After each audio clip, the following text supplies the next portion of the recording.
Tyler Keefe here in our studios in West Bloomfield Township, home of Civic Center TV and 89.3 Lakes FM, our flagship television and radio stations, here on the Megacast network.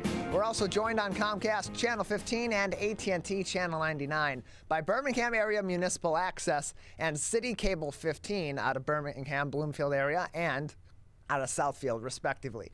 We're also in Waterford on the media network of Waterford on Channel 10 out there in the city. And then we're also online on CivicCenterTV.com and MyMichigan TV. Find more information on MyMichigan TV by visiting MyMyTV.com. That is MyMiTV.com, or by just searching for MyMichigan TV on your on Google or on Yahoo or on your search engine of choice, whatever that may be. My Michigan TV. You can also go to their website again. That's MyMiTV.com to find more information about where you can subscribe for free, as well as download the My app on your smartphone and on your smart TV. The Apple iOS App Store, the Android App Store, Apple TV, Roku TV, Amazon Fire TV, Samsung Smart TV, and more. All the many places, some of the many places that you can find the Megacast on My Michigan TV. You can also view us. On Facebook at facebook.com/CivicCenterTV15 and facebook.com/LakesFM, as well as listen to us on the radio in the Birmingham Bloomfield area on 88.1 The Biff and on 89.3 Lakes FM in the greater West Bloomfield area. Find more information about all of our partnering television and radio and other media outlets by going to our website at CivicCenterTV.com/Megacast, or click on our Megacast link, where you'll find information about all of our partnering television, radio, and other media outlets, as well as links that will take you to our full episodes and each and every one of our interviews, because we know you can't always tune in for the full 2 hours, or there are certain interviews that may be of greater interest to you than others. And so we give you all the opportunity that you need to watch what you want to watch from our show on your time, when it's best for you and when you're ready to take in all of that information from these interviews that we do each and every day here on the Megacast. That's all at CivicCenterTV.com/Megacast. And then right next to that, we have CivicCenterTV.com/coronavirus, arguably the most important webpage on the entire internet.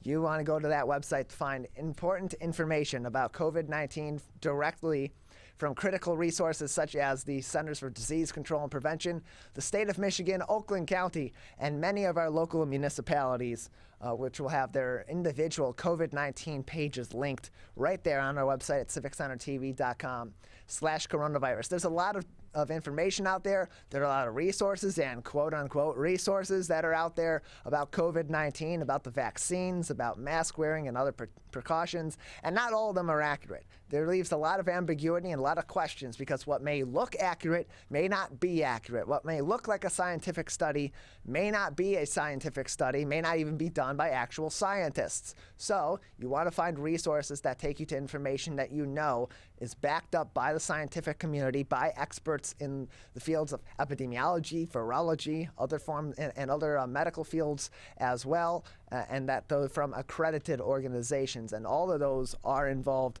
in resources that you'll find at the CDC website, the State of Michigan website, the Oakland County Health Division website, and more. And you can get to all of those by going to our website at CivicCenterTV.com/coronavirus. In addition, we have our top stories each and every day on the show, and this is, of course, a big week as the legislature, the Republican-led legislature, and Democratic Governor Gretchen Whitmer's administration agreed on a budget deal, and that $70 billion budget deal is being hailed for an, quote, historic investment in child care. This article first today from Bridge, Michigan magazine. Republican leaders in the legislature and Democratic Governor Gretchen Whitmer announced a budget deal on Tuesday that will modestly boost spending on infrastructure and the state's fledgling free community college program. The deal's biggest winners, though, are working families and their employers struggling with growing child care crisis. The budget allocates $1.4 billion in federal COVID relief relief funds to help support child care providers, bring down costs, and expand subsidies to another 105,000 Michigan families. The budget also includes $30 million for a one-time $1,000 bonus for child care staffers. Quote, on a scale of 1 to 10, this is a 100, said Dawn Bell, the chief executive of the Early Childhood Investment Corporation, a Michigan-based nonprofit that advocates on early childhood issues. She continued on, this is a truly historic investment in childcare. And closed quote. The pending deal, which still requires approval this week from both the House and the Senate, likely ends the possibility of a state government shutdown that was looming on the coming October 1st. The general fund budget of about $27 billion includes across-the-board increases, including another 5.4% increase for universities and colleges and $150 million to stabilize the unemployment system, whose coffers are sagging from a record number of claims. All told, with the federal funding and other sources, the budget is closer to $70 billion as opposed to the proposed $27 billion general fund budget.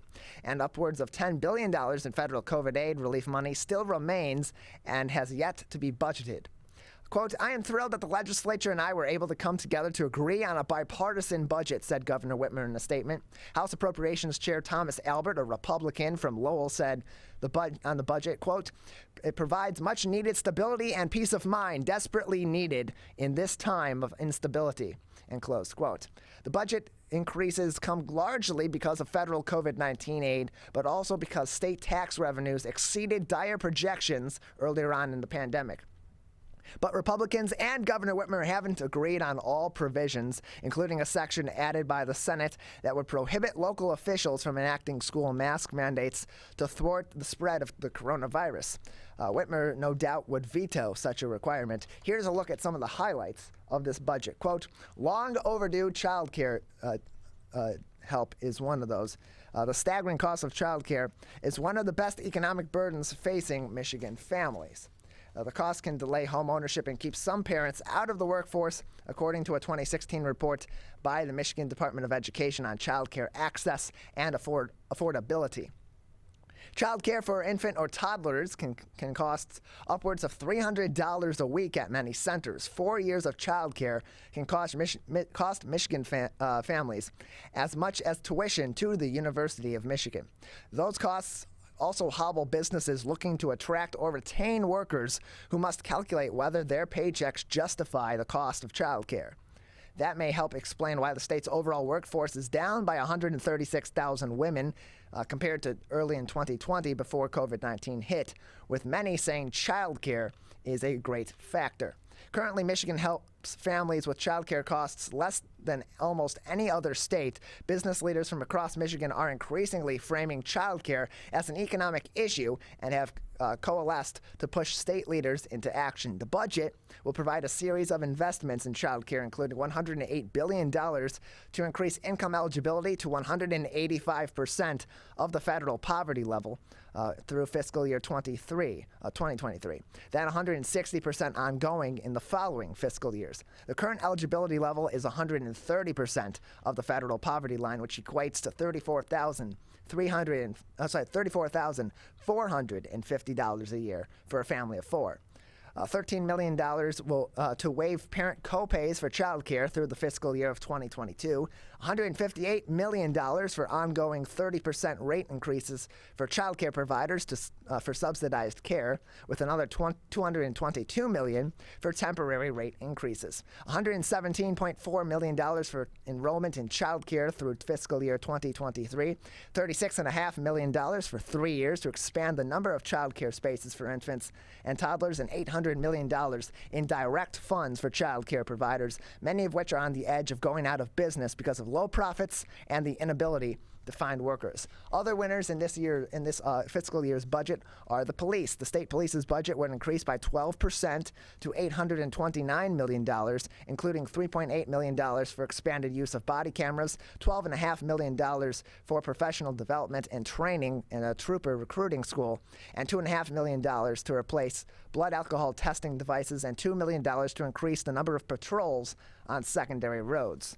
Other winners include roads and bridges. The plan also includes $129 million more for the state's crumbling infrastructure, proposing a 2.5% increase in the budget to $5.2 billion at that point. Free community college, also a winner, particularly the fledgling Michigan Reconnect program, which offers free community college or job training to Michigan residents 25 years of age or older, would increase $25 million to a total of $55 million budgeted. And environmental cleanup and protection, the Department of Environment, Great Lakes, and Energy's budget would increase by 35% to a total of $690 million.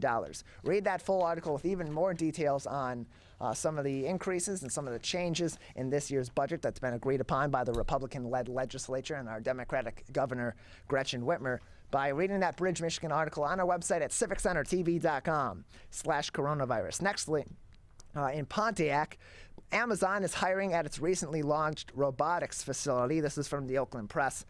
Amazon's newest facility physically fills the gap left by the former Pontiac Silverdome, a site known well by Tory Brown. Brown, an operations manager at the new facility and a Pontiac native who has lived in the city for over 35 years, is in charge of making sure millions of books, laptops, beauty products, and more reach their final destinations. A graduate of Pontiac Central High School and Oakland University, he had his first date with his wife in 2000 at a Detroit Lions game at the Silverdome. Before that, he worked there selling popcorn. Now he is the operations manager on the Amazon facility at that same site.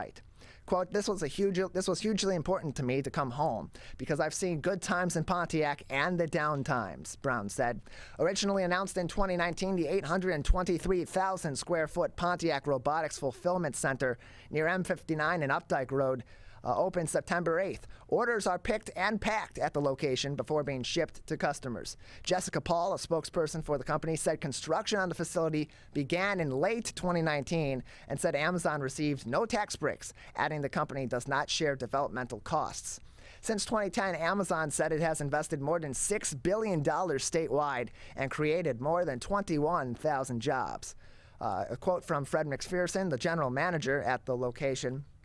Quote, we saw a growing demand within Southeast Michigan so it made sense to bring about a second Amazon Robotics Fulfillment Center in Michigan. The first such center was located in Romulus. The Pontiac facility is one of 3 new Michigan sites that were recently opened. The other 2 is a fulfillment center in Huron Charter Township designed to receive, store, and package heavier, bulky items, a warehouse in Walker, a Grand Rapids suburb, which delivers to Southwest Michigan customers. Future expansions include facilities in Delta Township in 2022, Canton also in 2022, and Grand Rapids either in 2022 or the next calendar year in 2023. The Pontiac facility will employ over 1,200 people as of September 15th. McPherson said 1,000 employees have been hired, adding that the company is planning to add more for the upcoming holiday season. Health and safety also remains a priority for Amazon, McPherson said. The company offers health and well-being programs, along with wellness centers and stretching and hydration stations. Quote, it's talked about every day, Brown said. It's the first thing we talk about in every meeting with any employee, end close quote. McPherson added that due to the Delta variant, Amazon has a mandatory mask order in its facilities accompanied by social distancing and other protocols. Previously, those who proved their vaccination status would be allowed to work without masks. More on that article from the Oakland Press on our website, civiccentertv.com/coronavirus. And lastly, we talk about robotics facilities for Amazon. Now we got robocalls and robotexts that may lead you into a scam. Watch out. This is from the Detroit Free Press. The ongoing pandemic-related stress surely must be worth a free gift, a bonus, or some sort of discount somewhere. Unfortunately, we're seeing an onslaught of texts promoting fake COVID-19 themed discounts and deals. The Better Business Bureau mentions 2 specific scams that are currently hitting consumers in September. There's the text pretending to be from Hulu. Quote, due to the pandemic, Hulu is giving everyone a free 1-year subscription to help you stay at home. All you have to do is click on a link, which of course will lead you to all sorts of trouble. And then there's the text pretending to be from Verizon.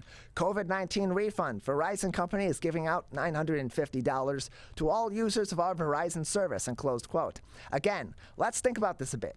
Why would Verizon or any company be giving out hundreds of dollars in refund cash? That's right. It's a scam.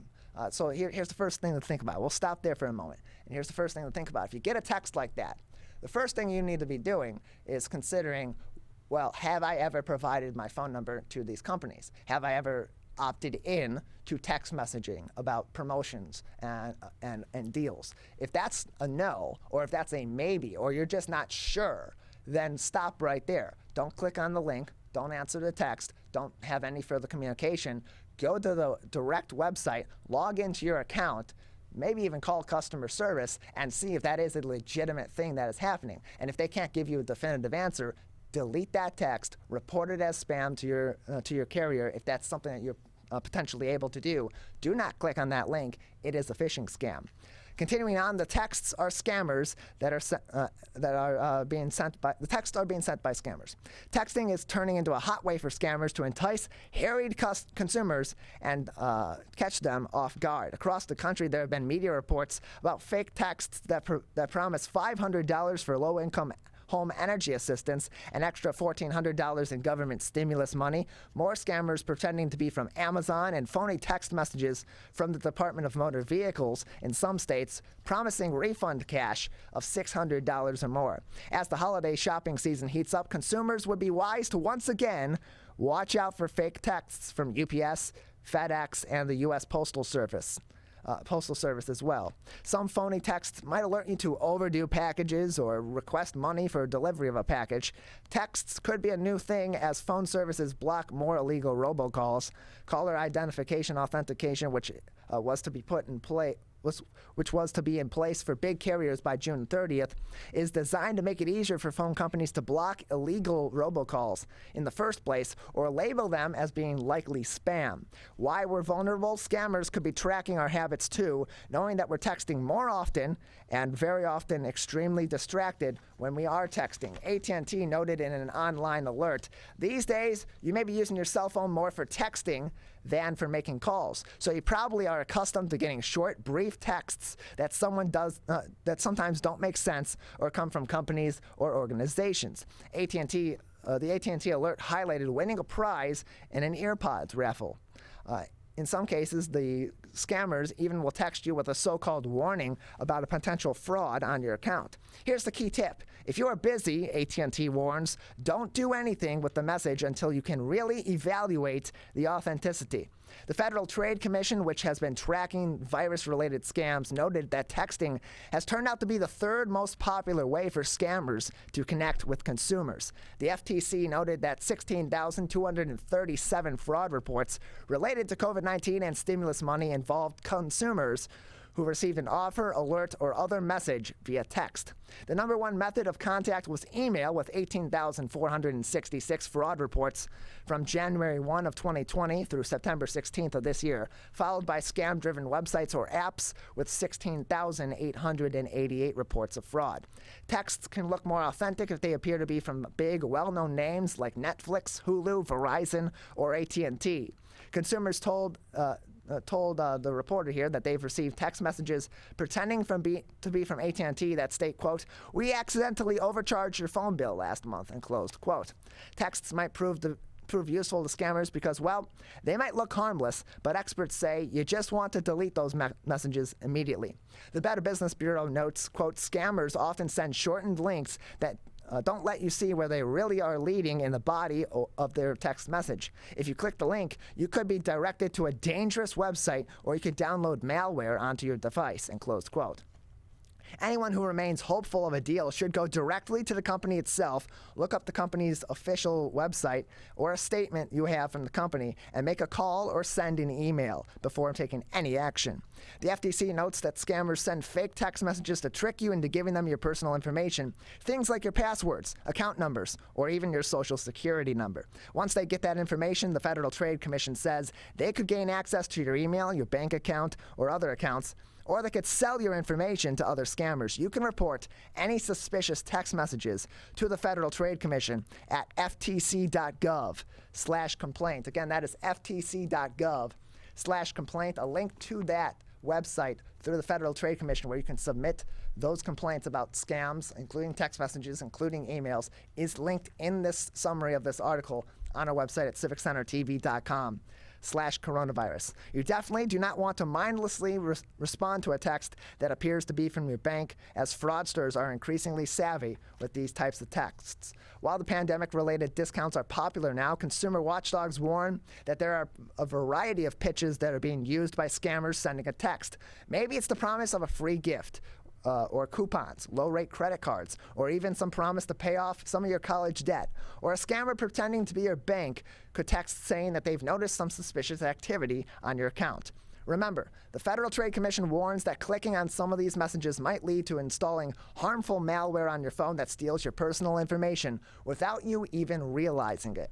Again, the scammers will try any story to convince consumers that this text could be the real deal, and that they deserve and that you deserve these awards or these prizes or this money or whatever they're trying to scam you with because of the difficult times that we're going through. So watch out for those scams. And go back to the cliche. If it feels too good to be true, it probably is. Always double check. When in doubt.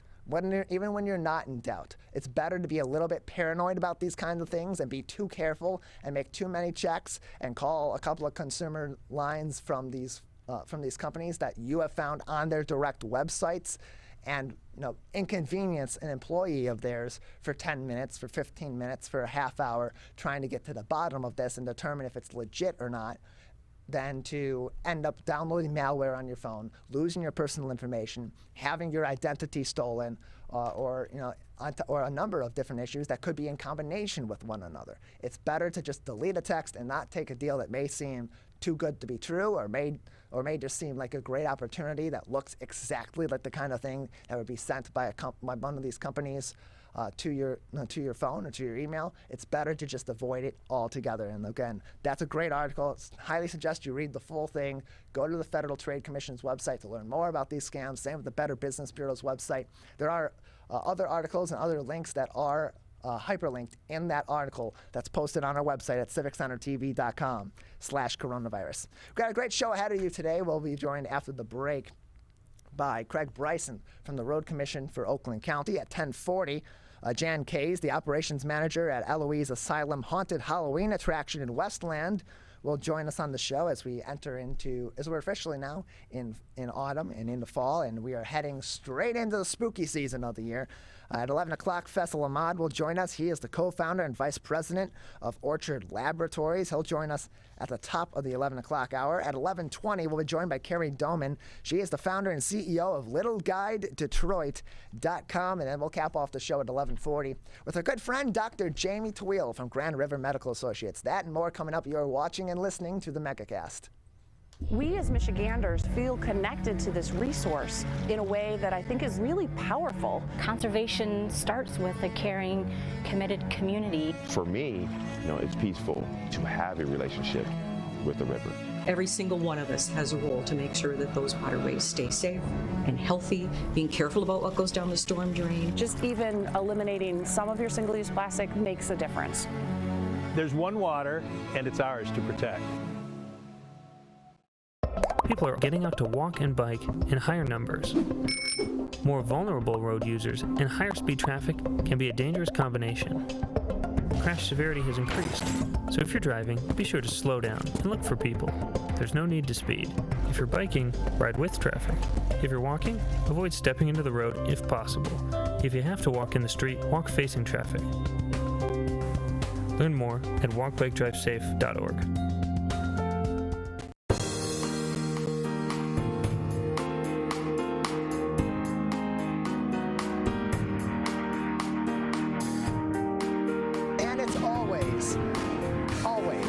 Construction season here in the state of Michigan on our roads and in our residential areas. There's always something going on. Usually it's on the roads. We got orange barrels out there all the time, and we have a lot of people asking the question, hey, what's this? What's that? Why is this road closed? Why is it one way? Why are there construction workers out there all year long? And then, others, including probably Jerry Seinfeld, asking, what's the deal with I-75? We got a guy that has all those answers. It's Craig Bryson, Senior Communications Manager at the Road Commission for Oakland County, back with us once again on the Megacast. Craig, thanks for being with us. Thank you, Tyler. Good to see you.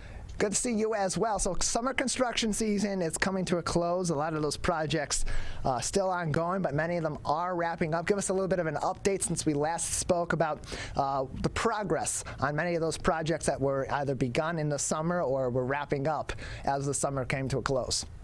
Absolutely. We are seeing some of them coming close to the end. Some of them are still right in the middle of it, but we're making progress. One of the big ones, especially in the West Bloomfield area, is the Maple Road project from Inkster to Franklin. That's a major resurfacing project. Believe it or not, we hope to be done with that by Wednesday next week. We finished the paving yesterday. That was a big milestone. We've got to do a little bit more work, bringing some of the shoulders up to match the new level of the pavement.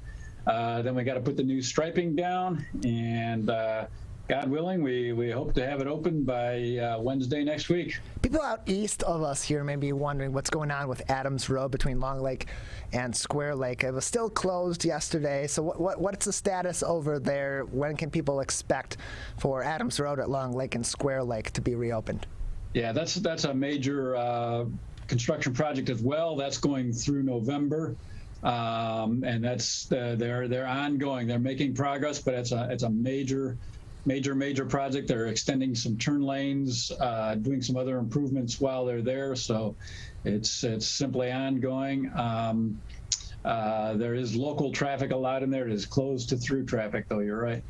We're joined by Craig Bryson. He's a Senior Communications Manager at the Road Commission for Oakland County, joining us as well. So Orchard Lake resurfacing project in Kego, that's been a big subject here in the greater West Bloomfield area and our Civic Center TV coverage area, and it's a major project that is coming up in the future for Oakland County. Has there been anything finalized as to what that resurfacing project will look like and that reconstruction project will look like, or is there a timeline that is set on when that may be finalized and may begin in the future?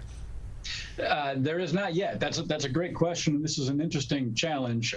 This is taking the section from Middle Belt, what is that, back to Commerce, I believe, and doing potentially sort of a road diet there, changing it from a 4-lane configuration to, we've looked at a variety of options. We got input from the community.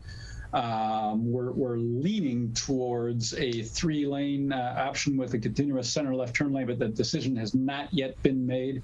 But we are moving forward. We hope to actually do that project next year, but we got to get to that point where we can determine what the configuration is first.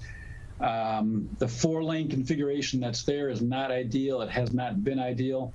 We don't like to have a road without a center left turn lane, so the cars have to stop in a through lane to turn left.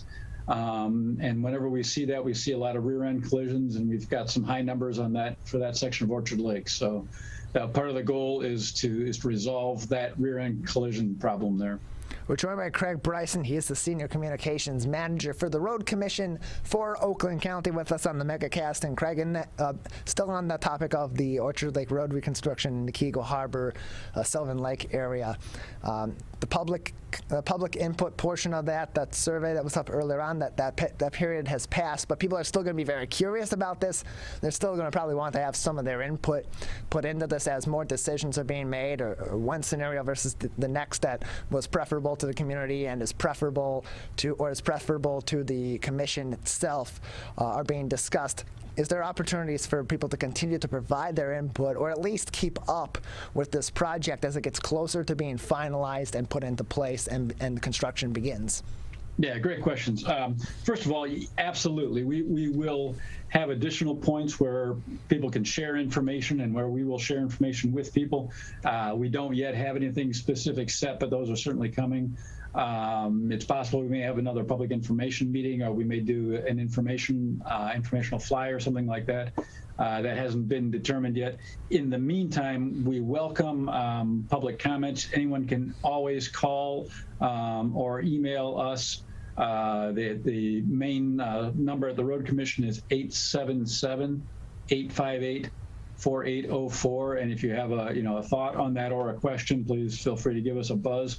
You can contact us through the website. There's a contact us section of the website. Please feel free to go there and send us questions or comments, or shoot an email to DCS at rcoc.org. That'll go to our Department of Customer Services, DCS, and we'll get you information. But that is moving forward. We don't have a definitive answer on it yet, though. We're joined by Craig Bryson, Senior Communications Manager at the Road Commission for Oakland County, with us today on the Oakland County Megacast. And Craig, you were recently on WXYZ TV, or as normal people would call it, Channel 7, earlier this week to talk about job openings at the Road Commission for Oakland County. And there, as mentioned, there were 20 job openings there. Tell us about the schedule for those job openings, how long those will be open, what kind of jobs are available, and how people that are looking for some work and want to work for an organization like the Road Commission, and how they can get those jobs. Yeah, thank you for bringing that up. Those jobs will be open until we get them filled. Sorry about that. And we don't know when that is. We're like many people, we're having trouble getting people coming in to apply for our jobs. We're really excited about these jobs. These are great jobs. These are our frontline labor jobs, of the people that drive the snow plows in the winter, the people that patch the potholes, do all those types of activities. It's a great career. It has great benefits, great wages, and it's a revolving thing. As we fill jobs, there's attrition, people retire or leave. We have filled those jobs, so we have openings in those types of positions on a pretty consistent basis, especially now with the economy the way it is and the job market the way it is. There's not just job openings, there's also bid openings for contractors that we'll work with, that would, in this case, work with the Road Commission for Oakland County on many of these projects. It says on the website itself that there are scheduled bid openings. Can you describe the bidding process for some of these companies that may not have worked with the Road Commission before but would like to work on some of these projects and have those opportunities? What's the process like? How do these companies go about bidding for various projects, one versus the other?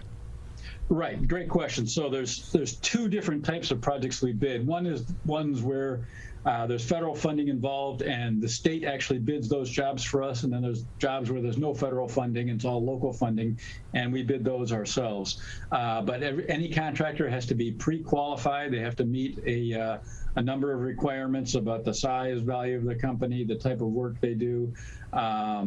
You have, of course, meet all the federal fair hiring requirements, that kind of thing. Once they do that, they have to pick up a copy of the spec book for the project or download it for the specific project and submit a bid. The bid has to be comprehensive, has to address everything we require in the spec book. And then it's just a matter of we're required to go with the lowest qualified bidder. And we welcome competition. The more competition, the better for us and for the taxpayer dollars that are involved. So we invite anyone who's interested to check out our website and look at the jobs that are available. And please submit bids. We're joined by Craig Bryson. He's the Senior Communications Manager at the Road Commission for Oakland County. And I have to ask, and we ask this every time you're on, but what's the deal with I-75? I was on there last week. We were heading up to the West Bloomfield football game in Oxford, so I was briefly on I-75, and I say that happily because briefly is about as much as people are going to want to be on I-75 when there's construction out there, but there seems to always be that. What's going on there? When can we expect things to start to maybe dim down a little bit in terms of traffic on that highway? Unfortunately, I don't have a lot of answers for you on I-75. That is not our road. That's under the jurisdiction of the Michigan Department of Transportation. We do perform some of the maintenance on there, specifically the routine maintenance, but also they ask us sometimes to do a little bit of the heavier maintenance. So sometimes you will see our crews on there, but generally speaking, we don't do the scheduling for those. We don't identify the needed work. We just respond when MDOT asks us to. And as you well know, the big project in the south half of the county, that's the south quarter of the county, I guess, that's ongoing is a multi-year project and is at least a couple more years before we see the end of that work. I think perpetual work on I-75 is the state of affairs for the foreseeable future. We're joined by Craig Bryson. He is the Senior Communications Manager for the Road Commission of Oakland County. So if you're frustrated with the I-75 situation, again, that is not, as Craig just said, the Road Commission for Oakland County. They provide some support, but that is through the Michigan Department of Transportation, or MDOT. Go to michigan.gov/MDOT and go to the contact page if you'd like to ask questions or make submissions to the complaint department. And, let's leave our friends at the Road Commission alone. They got other things to deal with. They can answer your other questions, and they love to do it, but not I-75. We're joined by Craig Bryson, and Craig, our producer here, the king of television, Larry Nyland, would like to know, because we're approaching the fall, and with fall, shortly after comes the winter season, the cold season, the ice and snow season. How far ahead are the Road Commission for Oakland County and other road commissions in the local area generally preparing for that season, getting salt trucks ready, getting salt collected, and being prepared to make plans in the event of inclement weather and icy conditions? No, winter is never far from our minds, unfortunately. But for the most part, right now, we're still focused on routine summer, fall road maintenance activities. We have signed a new contract for our salt deliveries for the winter, so we got a little bit of a discount in the price compared to last year, so that's always a good thing. And there's always some aspect of winter that we're considering. But as far as the trucks continue to be used for their summer and fall purposes. As we get a little bit closer to winter, we'll start doing the refresher training with all of our drivers, going over what is required of them in the winter, what they can expect. Most of them have been through this before. We've got a lot of veteran drivers. It's I don't want to say it's old hat, but it's something they've done enough times that they're familiar with it for the most part. A lot of the stuff, while it's difficult while we're in the throes of it, it's stuff we've done frequently. We have processes in place for almost everything. So it's just a matter of making sure those processes are still up to date. The maps are up to date. The driver routes for the salt routes are up to date, all that kind of stuff.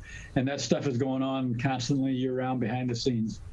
We're joined by Craig Bryson. He is the Senior Communications Manager at the Road Commission for Oakland County. Craig, just another minute or so with you before we'll say goodbye today. Is there anything else that would be important for our audience to know at this time from the Road Commission for Oakland County, or any interesting information or potential projects coming up that you'd like to touch on today?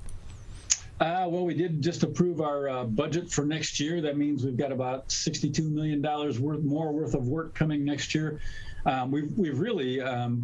sometimes this doesn't seem evident, maybe sometimes it does, but we've done a tremendous amount of work in the last 4 or 5 years, almost 500 miles of roads with new surfaces on them in the last 4.5, 5 years. And we're going to continue at that pace for the next couple of years as long as the funding holds out. So hopefully people are seeing some new pavement, even though it's frustrating when the pavement is going down. Driving on that new pavement is a lot nicer than the old pavement, and we're going to keep that up at least through 2025, and that's when our financial forecasts predict that our funding is going to start to decline again, and we'll be back fighting for more funding at that point. Well, Craig, we appreciate your time, appreciate your insight as well, and answering our many questions about the summer construction season, the fall construction season, the winter icy road conditions season, and more, and we appreciate your time. Thank you, Tyler. Love the Megacast. Keep up the good work. When times get dark, we can't see the help that's all around us. When you don't know where to turn, let 211 be your guiding light.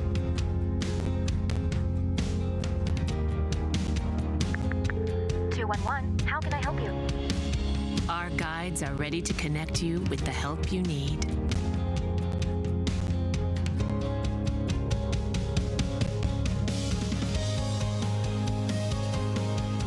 For help with food, healthcare, mental health, and other resources,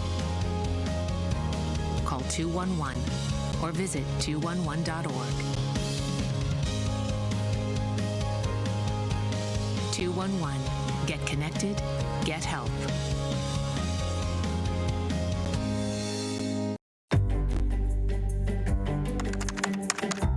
Parents do a lot of worrying. Get your kids caught up on childhood vaccines to protect them from these 14 preventable diseases, and you'll have 14 fewer things to worry about. Vaccines are safe and effective and save lives.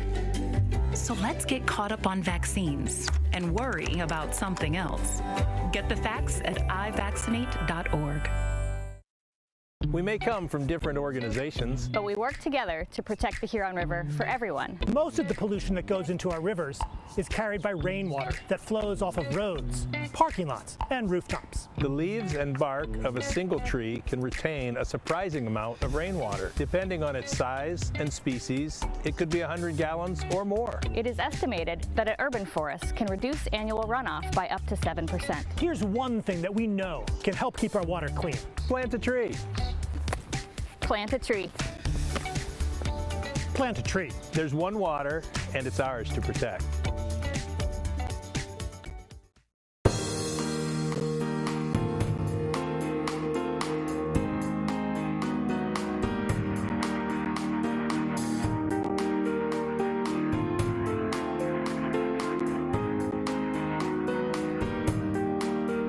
Welcome back to the Megacast. I'm Tyler Keith here in our studios in West Bloomfield Township. As we approach the end of September, head into October, and it's spooky season. And what better place to go during spooky season than to haunted houses and haunted attractions like the Eloise Asylum haunted Halloween attraction in Westland at the former Eloise Psychiatric Hospital, which has undergone multi-million-dollar transformation to become the Eloise Asylum, an immersive Halloween horror attraction. We're pleased to be joined by the operations manager of the Eloise Asylum haunted Halloween attraction in Westland, Jay Kays, with us now on the Megacast. Jay, thanks for being with us today. Hey, welcome, Tyler. Thanks for having me. Appreciate having you on. So tell us what will be going on at the Eloise Asylum this Halloween season, or what typically goes on in your haunted attraction over there in Westland. Absolutely. So we're working very diligently, very hard to get it finished for our fantastic patrons who are already supporting us.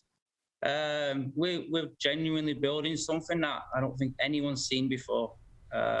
We come from all over America and all different backgrounds, and we're bringing different elements to the haunted house industry. Eloise is a fantastic place. The whole city itself, the greater Detroit area, has been fantastically welcoming to us, and we're thrilled to do something really cutting edge, really innovative, really immersive, a real experience that we're thrilled to offer. There's so many great haunted houses and haunted attractions in Lower Michigan during the Halloween season, and especially here in southeastern Michigan, there are so many right around us for people to choose from, and they each have their own unique elements to them. They make them special, they make them different, that ultimately attract people to go to multiple ones of these throughout the Halloween season early on in the fall. So what happened here at the Eloise Asylum haunted Halloween attraction is you took a former psychiatric hospital, you completely renovated it and put multiple millions of dollars into transforming that building into the haunted Halloween attraction. Why was that location, of all places you can put in a Halloween attraction, a haunted house situation like this, why choose the Eloise Asylum? So it wasn't actually decided by us. It was decided by the members of the public, believe it or not. So the building was purchased. It was due to be demolished, to be quite honest with you. They were struggling to find a buyer for the place. The gentleman who bought the place did a feasibility study to see if it could be turned into a housing situation. While he was doing that feasibility study, a few members of the public, quite a few members of the public actually, reached out to him and begged him and pleaded to be let into the building, to have a walk around, to see the building, get to know a little bit more about the history. And we figured there's probably some business to be made doing that, and we poured more money into it to really safeguard the building in its current state. A lot of what we're doing, we're aware this place has a history. We're doing things very, very tastefully, and we're safeguarding a building that we say it's a multi-million-dollar project, and a fair amount of the money does go on fire suppression and keeping the building around. This building's going to be around a lot longer than most of us after what we've done to it to keep it going. We're joined by Jay Kays. He is the operations manager at the Eloise Asylum Haunted Halloween attraction in Westland with us today on the Megacast. And there's so much that goes into these Halloween attractions and these haunted houses to get them prepared for their season, for this time of the year, whether it be investments in technology and design of lighting design or other technology design, sound design. Certainly a lot of these places are engaged with our local performing arts community and engaged with actors and all that. How long is the planning phase for the fall season like we have oncoming at a place like the Eloise Asylum? So this was in the works for around 18 months. We were looking at the possibility of doing this. We did a lot of research. We looked at the area. In terms of the actual build, believe it or not, we actually started at the end of March, the start of June. So a crazy ambitious deadline that we gave ourselves. Yeah, and to have that turned around and ready for this fall season, that is an incredible feat.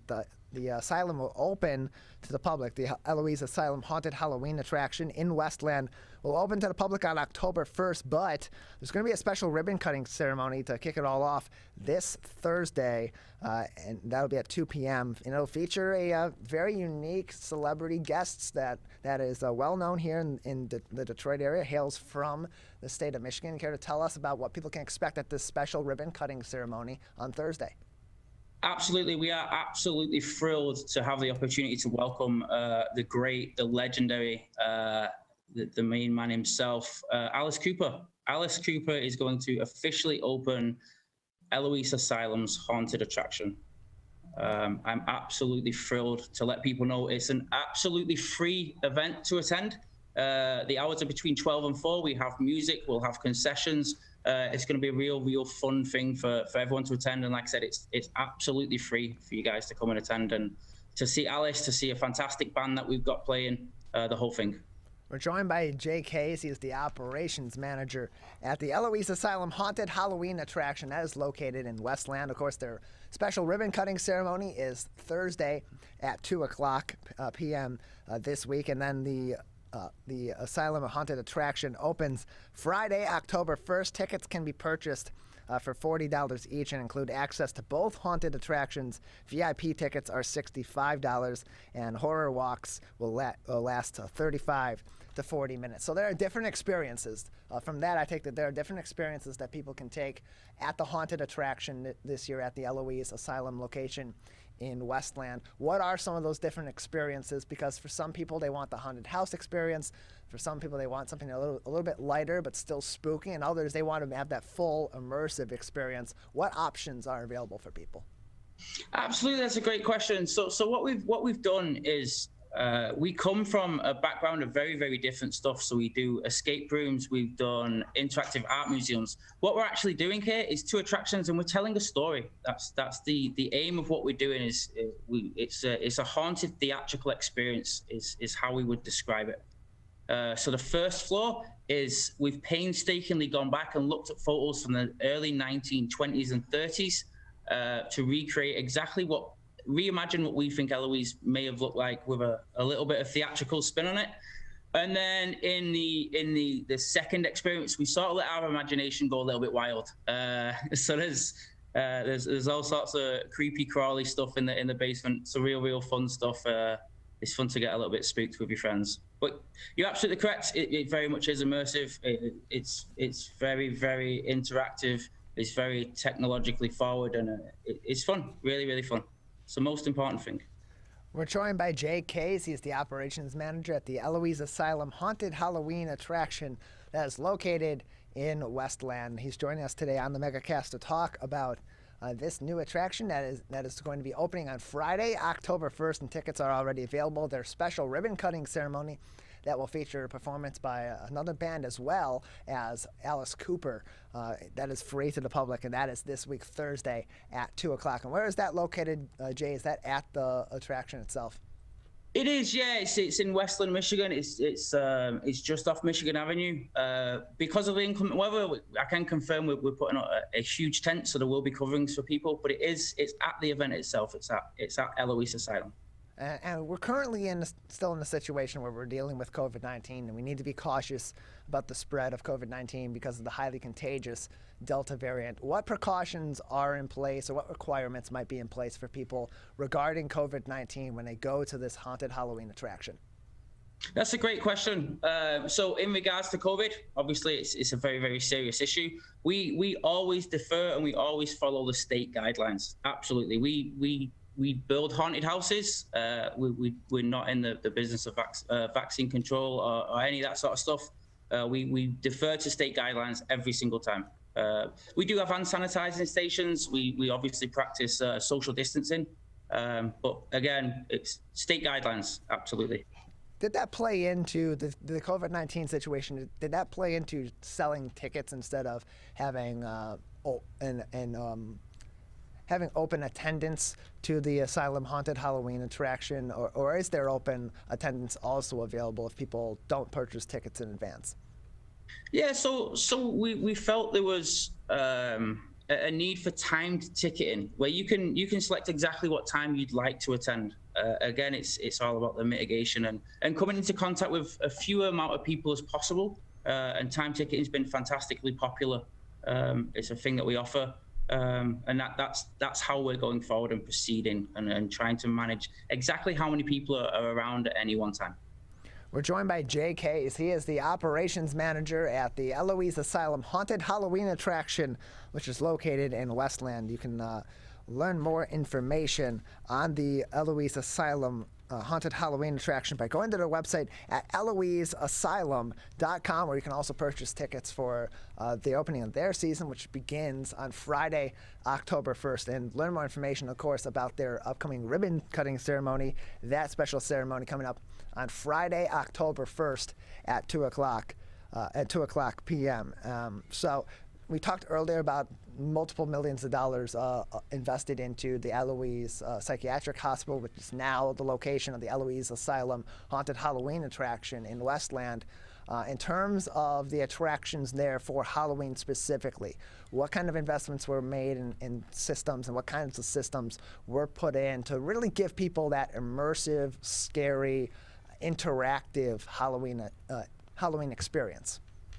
Amazing question. So one of the things we've heavily invested in, and we're absolutely thrilled to show people, is we've got some of the world-leading experts in projection mapping. Projection mapping is augmented reality. So you'll look at something, you'll think it's one thing. Clever camera tricks, we can pretty much make it look like anything else that we do so desire. We've also got a Tesla coil. A Tesla coil we've got from the Trans-Siberian Orchestra. So an unbelievable piece of entertainment. We have some Cold Spark, which is indoor fireworks. It's real revolutionary, really entertaining, really real clever stuff that we've got. Spinning tunnels, all that sort of stuff. Lots and lots of lights, lots of clever trickery. And then again, fantastic local talent. That's something that we do. We need to mention more. We've hired a ton of local talent, some fantastic actors, amazing makeup artists. They absolutely play a role in making this immersive. We're joined by Jay Case. He is the operations manager at the Eloise Asylum Haunted Halloween attraction located in Westland. That opens on Friday, October 1st. They have a ribbon cutting ceremony at 2 o'clock this week, Thursday, that will feature Alice Cooper. You can learn more information on EloiseAsylum.com. Jay, just another couple minutes with you before we'll say goodbye today. Anything else that people should know, should be aware of, or should be excited about at this haunted Halloween attraction as we approach the opening of its season? Absolutely. By all means, come and see us. I absolutely promise you've never seen anything like it. We're very much at the cutting edge, pushing boundaries forwards in terms of what is possible inside a haunted house. I guarantee you never would have seen anything like it at all. It's right up there. It's genuinely a phenomenal experience, and we're thrilled to open it and welcome all members of the public. Well, Jay, we appreciate your time. Thanks for letting us know about all about this new haunted Halloween attraction that has popped up here in Lower Michigan. I'm sure people will be very excited to explore this new attraction out there, this new experience for them as they dive into the spooky season of the year. We appreciate it. No problem at all. Thank you for having me. We look forward to welcoming you through our doors, Tyler. Absolutely. We will do that. Jake Hayes with us. He's the operations manager at the Eloise Asylum Haunted Halloween attraction. Learn more and purchase tickets if you are interested in attending at EloiseAsylum.com. Again, that is EloiseAsylum.com, and their opening is on Friday, October 1st. We're going to take a quick break. On the other side, we'll kick off the second hour of the show by talking to Faisal Ahmad. He is the co-founder and the vice president of Orchard Laboratories. He will join us next to talk about his company being on the forefront of COVID-19 testing during this pandemic. That and more is coming up. You are watching and listening to the Megacast. One of the things you can look for in your friends is a change in behavior. These can be big changes, they can be small changes in mood, physical appearance. They may be sleeping less or sleeping more, drinking more, or their eating patterns may be different. One big change that can be pretty obvious is change in motivation. Do they no longer want to play basketball? Do they no longer want to play video games? Now that we're spending more time online and in virtual settings, it's really important to pay attention to the language that your friend is using and the words they're using to communicate. So when we text our friends, are they taking longer amounts of time to respond? Are they not responding at all? You don't have to be an expert to try to recognize these signs. The second that you feel it in your gut and that you're concerned, that's the second to have the conversation and open the door to what might be going on. Today, it is easier than ever to join Michigan's Organ Donor Registry and help build a bridge of hope for organ, tissue, and eye donation. Just one person can potentially save or help improve the lives of up to 75 people. By joining, your legacy could be the gift of life. Sign up today at michigan.gov/SOS or at any of the more than 145 Secretary of State self-service stations located across Michigan. Be part of Michigan's Bridge of Hope by adding your name to the Organ Donor Registry. When times get dark, we can't see the help that's all around us. When you don't know where to turn, let 211 be your guiding light.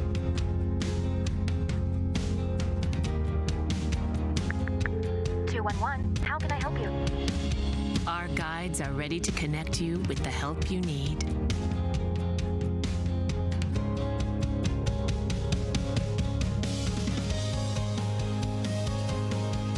For help with food, healthcare, mental health, and other resources, call 211 or visit 211.org. 211. Get connected, get help.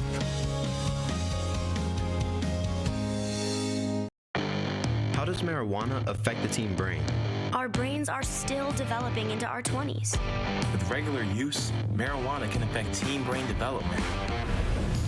It can affect our brain's circuitry and blood flow and impair thinking, learning, and memory function, which could hold us back from reaching our potential.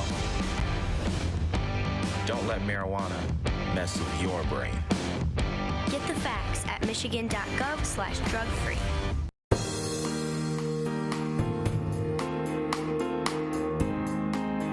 Welcome back to the Megacast. I'm Tyler Keefe here in our studios in West Bloomfield Township. You're watching us and listening to us on our flagship stations, Civic Center TV and 89.3 Lakes FM. Live streaming online on lakesfm.com. We're also on Birmingham Area Municipal Access, City Cable 15 in Southfield, and the media network of Waterford on Channel 10 in the city of Waterford. We're online, civiccentertv.com, by clicking on our Watch Live link on the top of the homepage or on the left margin if you're on your mobile phone, as well as on My Michigan TV or MyMy. Learn more information at mymytv.com, as well as where you can subscribe for free and download the MyMy app on your smartphone and on your your smart TV as well. Join us on Facebook each and every day at facebook.com/CivicCenterTV15 and facebook.com/LakesFM. And head on over to CivicCenterTV.com/Megacast for all of our full-length interviews as well as our entire episodes on demand. We usually have those uploaded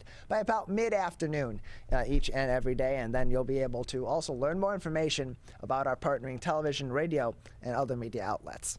As more vaccine requirements go into place in workplaces, including President Joe Biden's federal mandate through the U.S. Department of Labor that will require all businesses with 100 or plus employees to have workers vaccinated or do weekly testing for COVID-19. That puts a lot more strain on testing laboratories, and to talk more about that increased demand and how that's being navigated at one local laboratory, we're pleased to be joined by Faisal Ahmad. He is the co-founder and the vice president of Orchard Laboratories with us on the Megacast. Thanks for being with us today.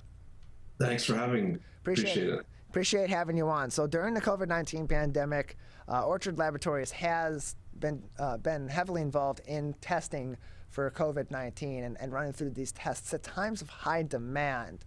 What struggles does your company go through in order to maintain that demand while also maintaining certain priorities? Because in some cases it's much more urgent for certain populations to have their test results back and know if they're COVID-19 positive than others that may just generally be curious. So, the struggle we've had through the pandemic has really been on a supply chain processes, right? It's hard to get supplies. It was a really big challenge last year. We put a lot of processes in place, and we feel pretty confident that that's no longer a problem for us. As far as prioritizing, really, we try not to do that too much, because for everyone, that result's very important. And there's a lot of anxiety usually tied around getting a COVID test done. If you're getting it done, there's a reason. Either you don't feel well or you need it for work or school or something like that. So we pretty much try to run everything as fast as we can. We're under 24 hours now on a turnaround time. Sometimes we even do same day, depending on the day. So, really for us, it's about easing some anxiety for everyone out there. You mentioned the supply chain issues early on were a major issue, and they were for a lot of testing organizations as well as for companies and for other institutions that needed PPE early on in the pandemic. We still have some supply chain issues now with certain products that are being either held or being backlogged in their priority for places that they previously weren't shipped to earlier on in the pandemic when they were ordered. Are supply chain issues a worry right now for your laboratory and for other laboratories in your industry as they're preparing for what may be an increased number of tests because of federal mandates that require either full vaccination of employees at companies with over 100 people or weekly testing to be conducted? Yeah, absolutely. That worry is there. I think the difference is that we're more prepared and we understand better what to expect. I think last year, everyone was kind of taken by surprise or taken off guard as to just how bad that supply chain would get. This year, expecting something like that, I think more and more companies, ourselves included, have built up a supply of supplies in-house. We have a stockpile of things so that we know we have at least 30 to 60 days worth of supply in-house. We're not relying on overnight shipping and things like that, which previous to the pandemic, that was how most businesses ran. Everything was very efficient on just getting supplies in that you needed when you needed it and not holding a bunch of inventory or stock in-house. That's changed now, obviously. So we feel very confident in our ability to service the need here. We're joined by Faisal Ahmad. He is the co-founder and the vice president of Orchard Laboratories with us today on the Megacast. And so speaking on being better prepared for those shortages in supply chain, but you also want to be better prepared for times where there may be increased demand. How do you and your company at Orchard Laboratories, how do you anticipate the federal mandates that are going into place for companies with over 100 people through the Department of Labor, as well as government entities at the federal level as well? How do you anticipate that may change the level of testing output that your laboratory may have to do, and then navigate that with your operational changes to maintain your supply so you don't end up with shortages and delays? So that's a great question. We anticipate a significant surge in testing coming through these mandates. But with that, towards the beginning of the year and through April, we saw a pretty heavy decrease in COVID testing as well. As the vaccines were rolling out, more and more people were not getting tested as much. So we're prepared, our company's already prepared to do, close to 10,000 or just over 10,000 samples a day, which we're not doing that many, at this time. So we've put into place, and we run 3 shifts, we run 24/7. And again, we have a lot of supply ready for this surge. I think that had we already been running at the top of the need like we were last year, November timeframe, this would have been a big stress. But I believe, given the overall decrease in testing, that it won't be difficult to absorb this new influx. We're joined by Faisal Ahmad. He is joining us from Orchard Laboratories on the Megacast, where he is the co-founder and the vice president of Orchard Laboratories. And Orchard Laboratories provides testing for more than 70 nursing homes in Michigan currently, including in the Upper Peninsula, along with dozens of urgent care corporations, film sets, and other healthcare providers. And Faisal, earlier on in the pandemic, testing took so much time for COVID-19. And part of that was because it was a novel coronavirus. The tests were still very much in developmental phases as they were being researched and they were being perfected or improved. They were also being put out there in the processes as well and needed to have testing output.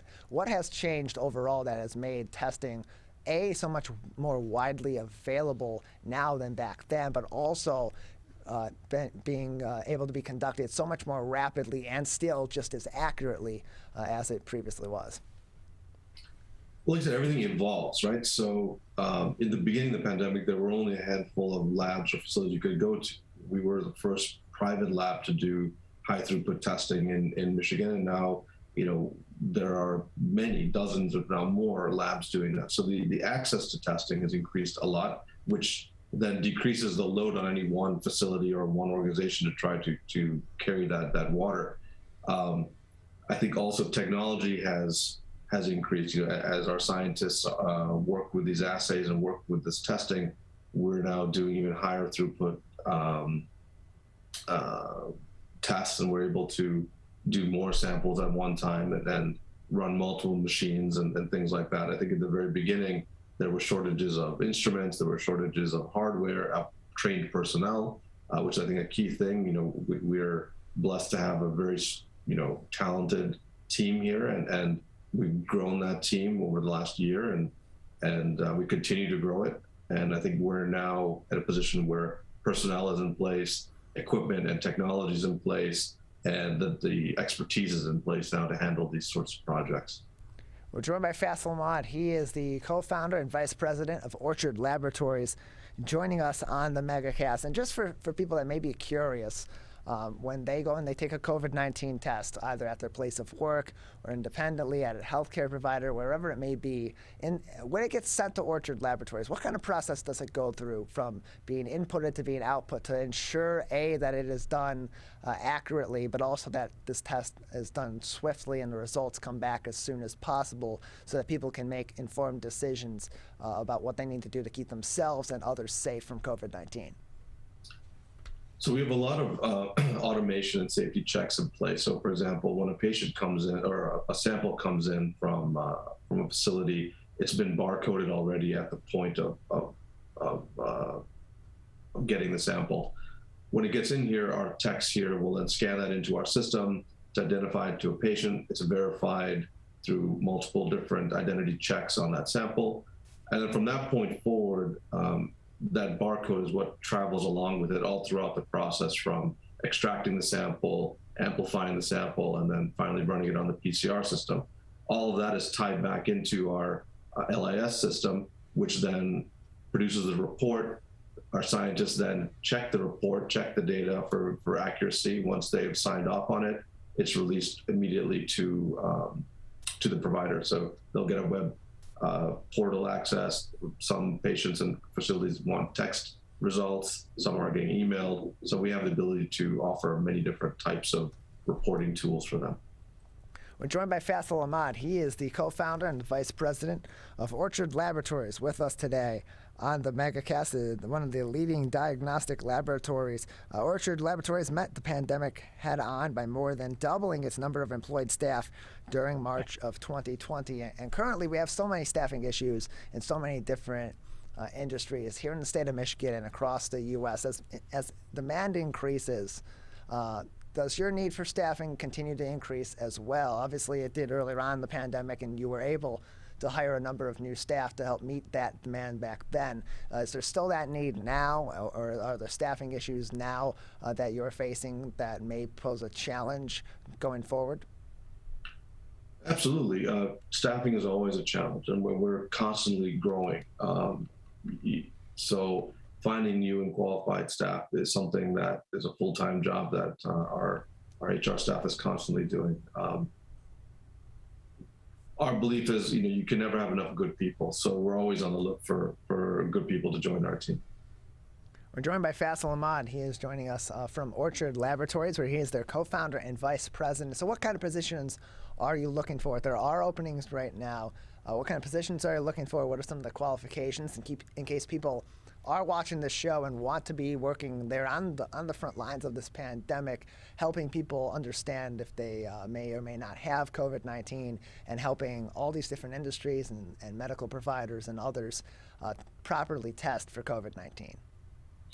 Sure, we have a full run of positions available. Everything from courier van drivers, because we have our own courier service in the house, and these samples all get picked up, to data entry type positions, which don't require a lot of, a high school degree or something like that, just proficiency in computers, all the way up to high level science background positions where, we need to see either chemistry, biology, microbiology type of background, bachelor's degrees, master's degrees, PhDs.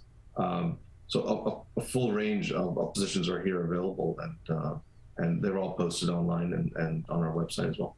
We're joined by Faisal Ahmad. He is the co-founder and the vice president of Orchard Laboratories with us today on the Megacast. Learn more about Orchard Laboratories by going to orchardtalks.com. And Faisal, on top of the COVID-19 testing, it's been, of course, the bulk of what we've been speaking about. It's the hottest topic, particularly in your laboratory's field right now because of the situation that we're in the U.S. and around the world with COVID-19. But what other work does Orchard Laboratories do outside of COVID-19 testing, either before the pandemic or what they're still working on now potentially beyond the COVID-19 testing? So Orchard, when we started, we were focused on toxicology and confirmatory drug testing. So we were very concerned about the opioid pandemic or epidemic that was there as well, and we continue to service that need as well. So we do a lot of confirmatory drug testing for physicians who are prescribing Schedule II narcotics to patients to make sure that they're being used safely and appropriately. We do a lot more molecular PCR testing from women's health, UTIs, STD, a gambit of molecular genetic type testing. We also now have launched traditional blood testing. Through the pandemic, we were servicing so many different facilities and nursing homes and things like that, outside of just the COVID testing, they requested that we handle their other types of testing as well. And so we've now brought that on board. So we're pretty full service operation at this point. We're joined by Faisal Ahmad. He's the co-founder and the vice president of Orchard Laboratories with us on the Megacast. And Faisal, just another minute or so before we'll say goodbye today. Is there anything else that would be important for our audience to know or to keep in mind about testing for COVID-19 and the processes that go in place and the people that are behind making sure that these tests go by smoothly, go by swiftly, and most importantly, accurately? Absolutely. I always want to highlight the laboratory technicians and the people in the lab who are from the beginning of the pandemic have been at the front line and really don't get a lot of the spotlight or recognition that I think they deserve. And these are people who are dealing with thousands of live samples, they're at risk as well. We follow strict safety guidelines, but again, they are doing that. And they deal with this every day, day in and day out. And while there are, can be issues along the way, and we're talking about this volume of testing, we do our very best to correct and deal with customer service as best we can. So for us and for the general public, I think, just there's a lot of anxiety with this and with testing and whatnot. And, if you feel unsure, it doesn't hurt to get tested. It doesn't hurt to know for sure that you're safe for yourself, for your family members, for the community abroad. So please don't hesitate, and we're there as a partner to help you. For this mandate that came out, I would say in the beginning of the pandemic, we were dealing with a lot of calls from very worried individuals and a lot of anxiety in the general population. And now it's kind of gone full circle, where the calls we're getting now are from companies who are anxious and are unsure of what's going to happen with this testing mandate. And all we'll say is what we said back then, we'll say now is whatever is there, whatever the protocols that are put into place, Orchard will be there as a partner to help navigate that and service our community, which is our number one priority. Demand's going up, and it's been listed here in my notes that the lab has seen its demand increase 25% just in the last month for COVID-19 testing alone. Faisal, we appreciate your time. Thank you for joining us today. Thank you.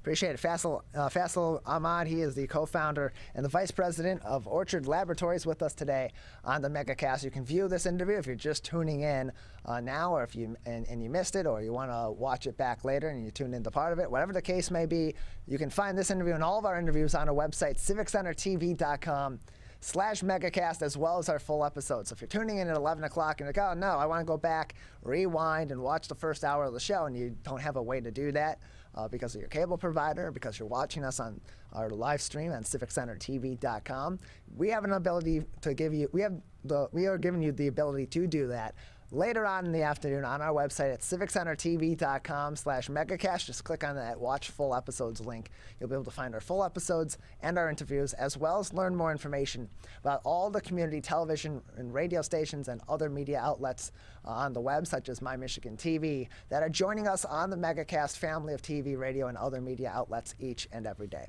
We're going to take a quick break. On the other side, we'll be speaking with Kerry Doman. She is the founder and the CEO of LittleGuide Detroit, as well as the founder and CEO of Virtual Intern Experience. We'll talk to her about a little bit of both of those coming up next. You are watching and listening to the Megacast. Whether you're the city, the county, or the Huron River Watershed Council, we work together to protect water resources for everyone. Most of the pollution entering our rivers is carried by rainwater that runs off roads, parking lots, and rooftops. A rain garden helps catch stormwater runoff. Rain gardens and their plants help dirty runoff soak into the ground. You can do your part to help keep our water clean. Learn about rain gardens and native plants. So consider a rain garden in your home landscaping. Catch the runoff with a rain garden. There's one water, and it's ours to protect. I couldn't breathe at all. There was lots of talk about putting me on a ventilator. I thought I was gonna die. I was 39 weeks pregnant and had a scheduled C-section. During that time, I got COVID and was hospitalized for a month. I had a blood clot in my lungs.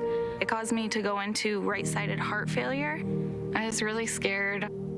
I kept texting my husband and my mom, telling them how scared I was, and I was worried that he was gonna grow up without a mom. And then I was worried if, when I did get home, that he wouldn't know who I was. You know, being 27 and a mom and a wife, and having that all almost taken away from me. It's scary, and if a vaccine can prevent that from happening, why not? Get your vaccine. I don't want this to happen to anybody else. A message from the staff of Michigan's Crime Victim Compensation Program. Anyone can be a victim of crime and suffer lasting trauma, physically, emotionally, and financially. But you are not alone. If you're struggling financially due to a crime, we're here for you. Find out if you qualify for crime victim compensation. Call 877-251-7373 or visit michigan.gov/crime-victim. A message from the Michigan Department of Health and Human Services, Division of Victim Services.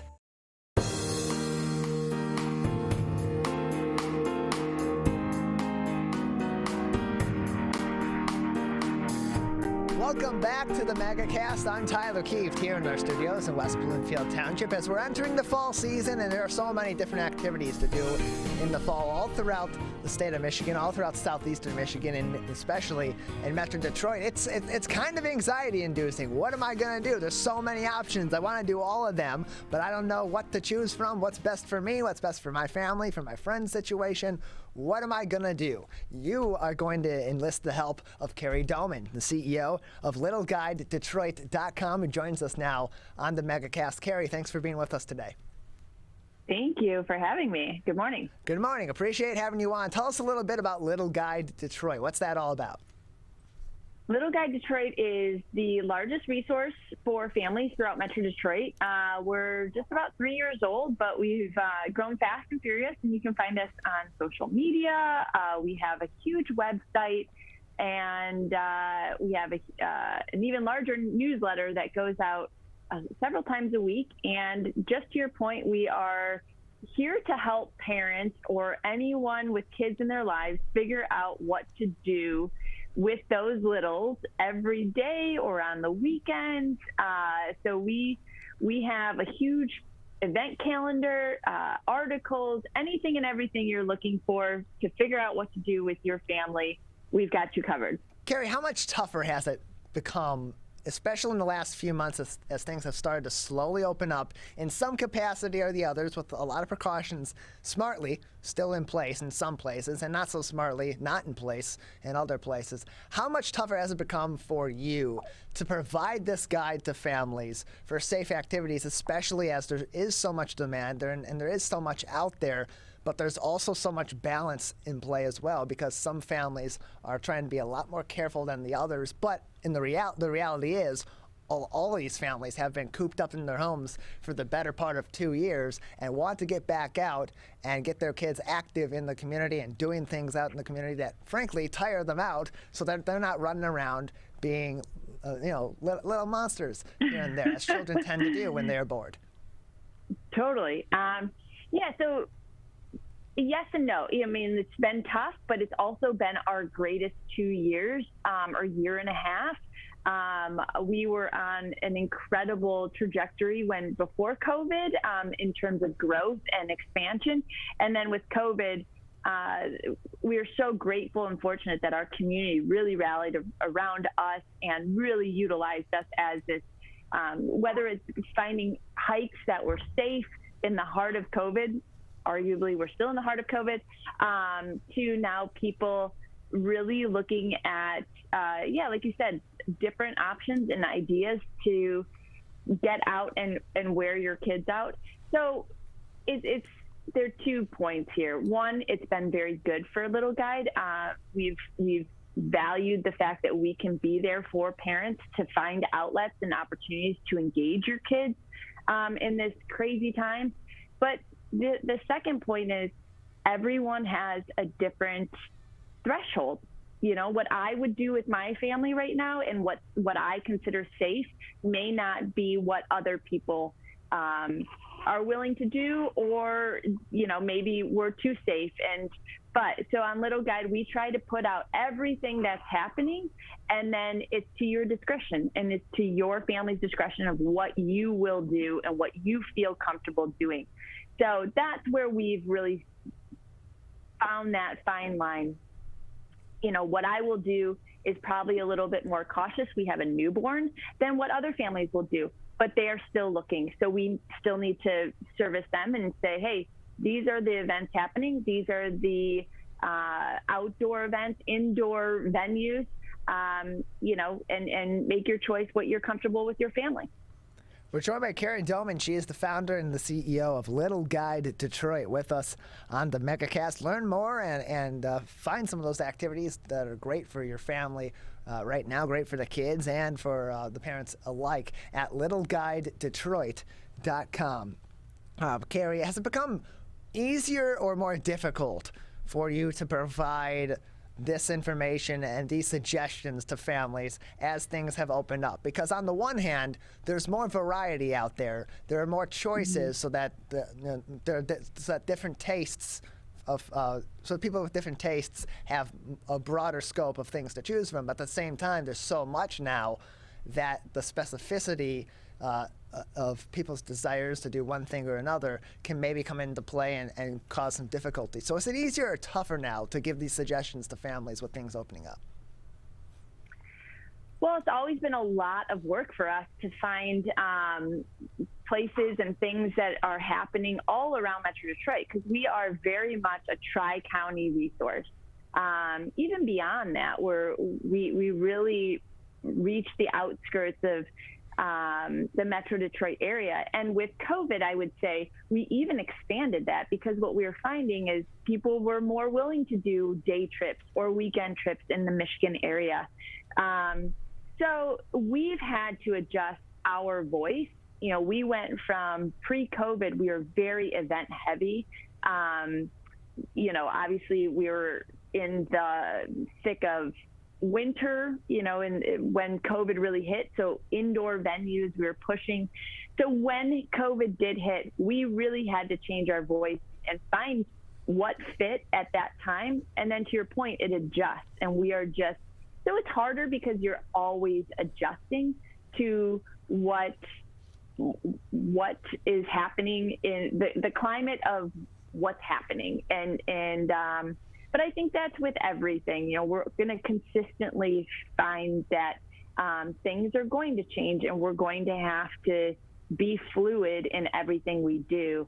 And fortunately, we're a small but mighty team, and that's one beauty of being online only, is that we can adjust at the drop of a hat and make those changes if we find that they're now open or they're now closed. And, you know, we're all in the business of putting information out there. You guys are too. So the reality is, like, this weekend, Cranbrook Institute of Science is reopening. That gives us something to post about. That gives us something to talk about. So sometimes when they reopen or they close, it does give us something to talk about and inform our viewers.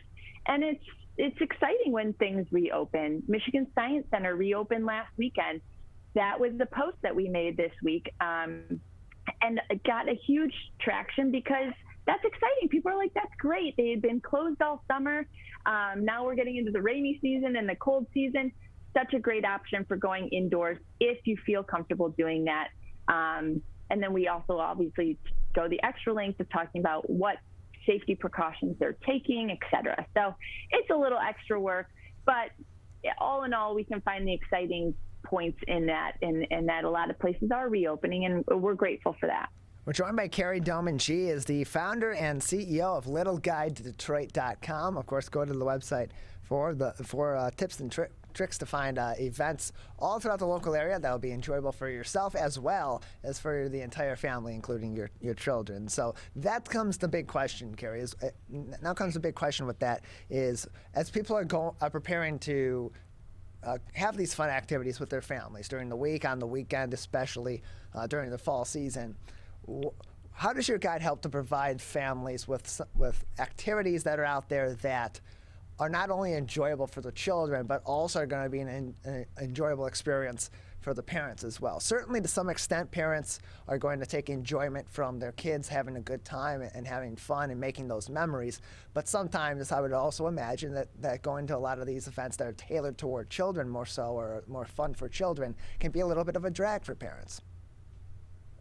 Well, I will give a huge plug to one of our favorite places, Blake Farms. I was going to say Blake's Hard Cider. I was going to go straight to the punchline of your question. But Blake Farms is a great example of this. They have a huge amount of land and property, and you can go apple picking, pumpkin picking when the time comes. They have a fun land that you can go to. But then, as I previously said, they have Blake's Hard Cider, and they have a bar and a tasting room for the parents. So that's a great example of the best of both worlds, is, you know, having a hard cider while your kids have donuts and cider. And They have fun activities and events like campfires. They did it all through this summer and the fall as well, where you can basically rent a campfire and have s'mores and drinks or cider and donuts. So it's things like that where you'd have to find that happy medium of there are places that you can have fun as parents.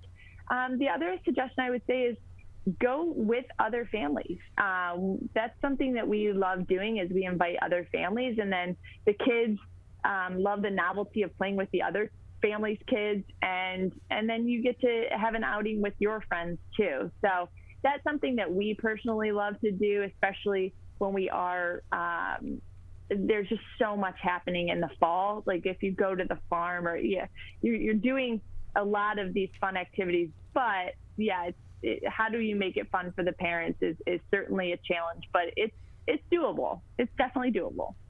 We're joined by Kerry Doman. She is the founder and CEO of LittleGuide Detroit with us on the Megacast, but she's also the founder and CEO of Virtual Intern Experience. Tell us a little bit about Virtual Intern Experience and how that can help the next generation of great employees and of business leaders prepare themselves to have great careers.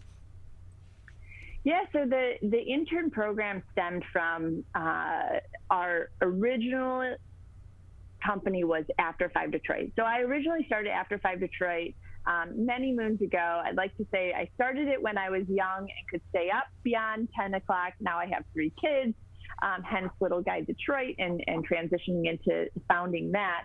But After 5 Detroit was a website and resource for young professionals, all about what to do, where to go after work, and around town and on the weekends. This stemmed from that, and that we worked with a lot of the companies throughout the downtown corporate community, and them saying, we're working really hard to recruit these interns every summer. We invest time and money into building up our next generation of employees and leaders.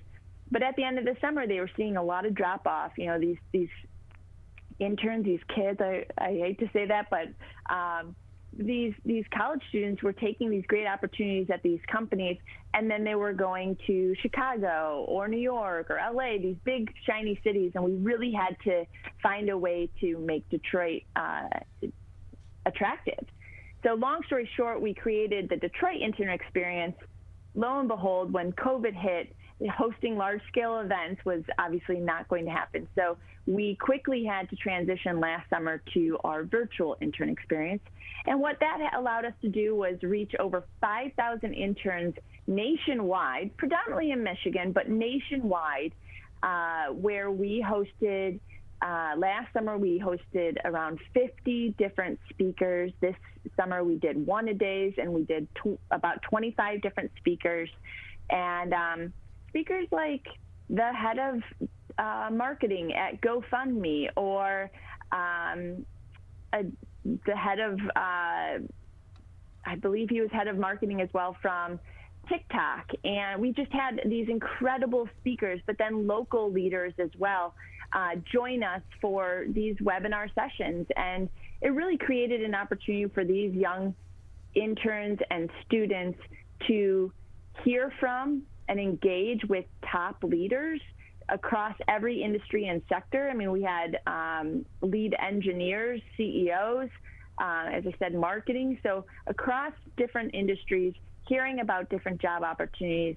And it turned out to be a huge success. But yeah, it was a big transition from in-person events to online webinars, but it ended up being one of my favorite things that we've done in my career. We're joined by Kerry Doman, the founder and CEO of LittleGuideDetroit.com, as well as the Virtual Intern Experience. And Kerry, if people want to access these virtual experiences, to access these webinars, how can they get access to them? How can they join them and learn more about when the next ones are oncoming? Yeah, so it's a predominantly summer experience, and the summer has concluded. However, the videos for all of them are online. So if you go to virtualinternexperience.com, you can go to the speakers, not only for 2021, but from 2020.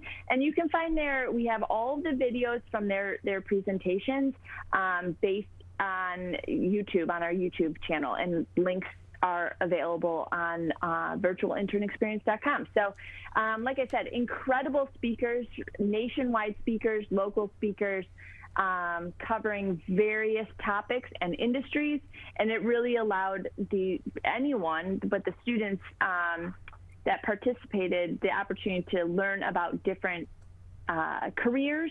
So even if it's not your career path, it was still valuable to watch those. So those are accessible at any time via our YouTube channel, and we encourage you to check them out. We're joined by Kerry Doman, the founder and CEO of both LittleGuide Detroit and the Virtual Intern Experience, with us today on the Megacast. Kerry, another few minutes with you before we'll say goodbye today. Anything else that would be interesting for our audience to know about either LittleGuide Detroit or the Virtual Intern Experience, or anything else that would be interesting for our audience to be keeping in mind as they're going into fall and looking for those fun events for themselves and their families? Yeah, the fall is such a fun time, and like I said, whether on LittleGuide Detroit, whether you're looking for hay rides or corn mazes, or this weekend there are a couple touch-a trucks, which are high on my son's list of things to do. We really have it all on LittleGuide Detroit, and encourage you to check it out. Like I said, we have a newsletter that comes out. Social media, all of our handles are LittleGuide Detroit or LittleGuide Detroit. So I would encourage you to visit our website, sign up for our newsletters, and stay in the know, and let us know where you find incredible playgrounds or fairs, festivals, what you're doing around town. Tag us, and we'd love to share that as well. Well, Kerry, we appreciate your time. Thank you for being with us today and giving us some more information on how we can find these fun events and also find these professional development opportunities for young people who are looking to have excellent careers ahead. We appreciate it. Well, thank you so much for having me. Have a great day. You as well. Learn more about LittleGuide Detroit and the Virtual Intern Experience by going to littleguidedetroit.com and virtualinternexperience.com. We're going to take a quick break. On the other side of the break, we'll discuss the current state of COVID-19 in our communities, what you should be doing to prevent the spread of the Delta variant, and what goes into doing your own research at home, but doing it properly, doing it smartly, and following important information that is also accurate. We'll speak with Dr. Jamie Tawil after the break. You see certain things get reincarnated in your children. My daughter is very much inspired by my wife's artistic pursuits. So my daughter started making necklaces. She makes what we call affirmation fashion. I tell her every day that your black is beautiful. Your black is beautiful. Your black is beautiful. And if there's anything better than being beautiful, it's being smart. And if there's anything better than being smart, it's being kind. And reaffirming that every day is our method of making sure her chin never drops. My dad wasn't around, and I remember riding a bike and falling off and cutting myself, and me never just wanted to get back on it. People ask, how your children learn how to ride a bike, and you did. I didn't teach them. I just created an environment where they taught themselves, and all I had to do was be there.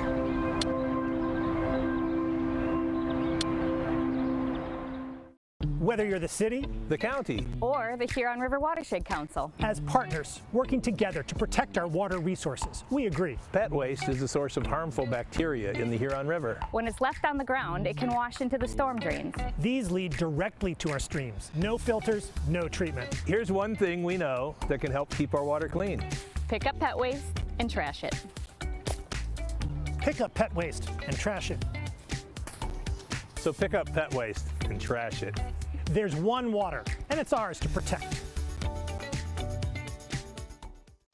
Who is struggling right now? I am. My son is. Many are struggling with anxiety, depression, and substance use.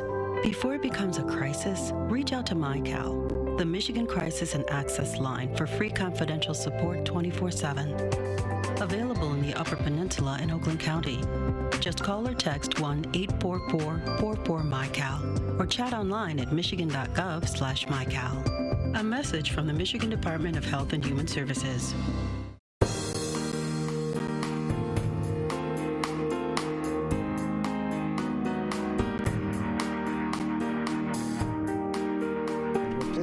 Once again by Dr. Jamie Tawil, the internal medicine specialist over at Grand River Medical Associates, back with us on the Megacast. Dr. Tawil, thanks for being with us again today.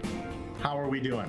We're doing all right. The state of Michigan and our COVID-19 numbers, not so much. Currently, Michigan added 6,093 cases and 29 deaths from the virus on Monday, which of course included cases from both Saturday and Sunday. Right now, the COVID crisis in Michigan seems to be taking another hard turn in the wrong direction, and it's sustained itself for a while. It doesn't seem to look like it's going to be on the up anytime soon, because we have schools going back into session. We have a lot of debate about mask mandates and other things. What should people be more aware of right now, particularly in order to help our medical community out that has been so hard pressed throughout this pandemic, and once again, particularly in the hospital systems, is starting to get a little bit more pressure put on them because of the COVID-19 situation on top of other regular medical procedures? Absolutely. I mean, it is pretty tragic that it's starting to creep back up again, though we're expecting this with the Delta variant as well as with the schools going back in. So, my recommendations will always remain the same to try and do the best we can to mitigate this. Obviously, the reason we do all of this is to keep the patients safe. But at the same time, we really want to try and also not exhaust the hospital systems, because they are just getting slammed and overwhelmed. And a lot of times it's about resources. So recommended to continue. Please try to encourage people to get the vaccine. It can help reduce hospitalizations. It may not completely, prevent you from getting COVID, but it can definitely reduce your risk of hospitalizations and death. It's been proven. It's been shown. Hopefully that will be something that people will take a little bit more seriously. And not that they're not, but I do want to encourage people who don't feel that they're ready to receive the vaccine yet to give it a good second look. We're joined by Dr. Jamie Tawil, internal medicine specialist over at Grand River Medical Associates, with us on the Megacast. And Doctor, if your patients contact you with questions about the COVID-19 pandemic, is that the right decision to make to contact your primary care doctor? Can they usually provide enough of those answers to help people be as informed as they want to be about the COVID-19 vaccines and the ins and outs of any of these certain doses that are available in the U.S., or do you point them in directions of other resources that they can also tap into to get that information as they have their questions answered and they're asking them about these vaccines? So, I get asked this. I'll see, a certain amount of patients per day, and almost all of them will ask me questions with regards to the vaccine. I'm very happy to answer those, as all primary care physicians should be. We're the front line between you and healthcare. So I think it's definitely a good idea to definitely bring it to the attention of your primary care to get those questions answered. If I can't answer those questions, I do point them in the right direction. It's my job to try and stay as up to date as possible on the recent data. It can be a little bit daunting, though, because people do come to me with data that's not, I get things emailed to me. I'm doing my own research. We're doing the best we can. We're getting the guidelines, and we're constantly reviewing them, and we're making sure that we're on top of things. However, when patients come to me with data that's not necessarily CDC approved, or, I heard this or I saw this, that can sometimes be difficult because it might be a little bit out of the realm of what I'm basically looking at. But to answer your question, it is definitely a good idea to bring it to your primary care physician. We should be very well equipped to answer those questions, at least reasonably to your satisfaction. Yeah, and beyond that, though, people do want to do some of their own research. They do want to see that information, read the information for themselves, and get some more in-depth questions answered that maybe they either don't have the time to get answered with their primary care physician when they're asking those questions, or if they have some follow-up questions or something piques their curiosity and they want to look more into it. So what should they be looking for when they are researching and they're looking for these resources, and they're looking through all these different resources that are out there on COVID-19 and on the vaccines? What should they be looking for to trigger in their heads that this is an accredited source, this is a legitimate source that has factual information, versus this might be a little bit suspicious, or it's not quite something that may be accurate? That's a great question because it's really hard to tell. And let me first start by saying I love when patients do independent research, and I encourage them to do so. It's always good to be empowered to take your own health into your own hands and make decisions based on the information that you get. I think it's tough because patients will oftentimes trust certain sources and may not trust even the information that I'm providing. There's been a lot of relative distrust sometimes with the recommendations that are put out by the CDC, and that's understandable given kind of the rather fast and haphazard way things went through it, because we were actively dealing with the pandemic as it was occurring rather than being ahead of it and predicting things that were going to happen and trying to get on top of it. It kind of occurred while we were doing it. I've used this example many times in the past with you guys where I've said, it's kind of was like working on a car while we were driving it down the freeway at 80 miles an hour. It's tough to do. So it can create a little bit of discourse and a little bit of distrust, but I do think that the CDC constantly updates their recommendations. So anything from the CDC, anything from the WHO, World Health Organization, anything that is accredited by the AMA, do your research. And I do encourage patients that when you are hearing things, you are getting things, is it a study, double-blind, randomized, placebo-controlled if possible? Does it have the approval of the medical associations, the approval of the CDC, who are actively working to try and get this under better control? And ask yourself questions. Always be curious. Always be curious. I have patients that are very skeptical of the information I give them, which I'm okay with. My goal is to try and provide you information for you to make a decision, not to tell you what to do.